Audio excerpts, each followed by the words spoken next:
આજરોજ નગરપાલિકાની ચકાસણી ટીમ તેમજ ફાયર વિભાગ અને બાંધકામ શાખા ટીપી શાખાની ટીમ દ્વારા જુદા જુદી મોલોની ચકાસણી કરવામાં આવેલ, જેમાંથી રિલાયન્સ મોલ, વીમાર્ટ, ક્રોમા જે સીલ કરવામાં આવેલ, તેમજ ચેમ્બર ઓફ કોમર્સની જે પ્રિમાઇસીસ છે જેમાં અલગ અલગ 4 મિલકતો આવેલી છે એને પણ આજે, જેમાં Nilesh Williams zone, pizza, Birla hall જેવી મિલકતો આવેલી છે તે પણ સીલ કરવામાં આવેલ છે. સંઘર્ષ નહોતો કોઈ અંગત, પરંતુ તેઓ દ્વારા કીધું કે તમે ચકાસણી કરી અમને સમય આપો, પરંતુ એક નિયમ અનુસાર જેમાં ફાયર સિસ્ટમ કે ફાયર એનઓસી નહોતી, બીયુ પરમિશન નહોતી, એટલે અમારે સીલ કરવાની થતી હતી.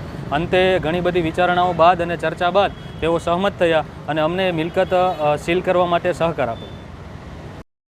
તેમાં ફાયર સિસ્ટમ ઇન્સ્ટોલ કરેલી નહોતી, એટલા માટે ફાયરની એક ક્ષતિઓ જણાયેલી અને તે ઉપરાંત બિનકાયદેસર પરવાનગી અને બીયુ પરમિશન પણ મળેલ નહોતી, જેને કારણે તે સીલ કરવામાં આવેલ.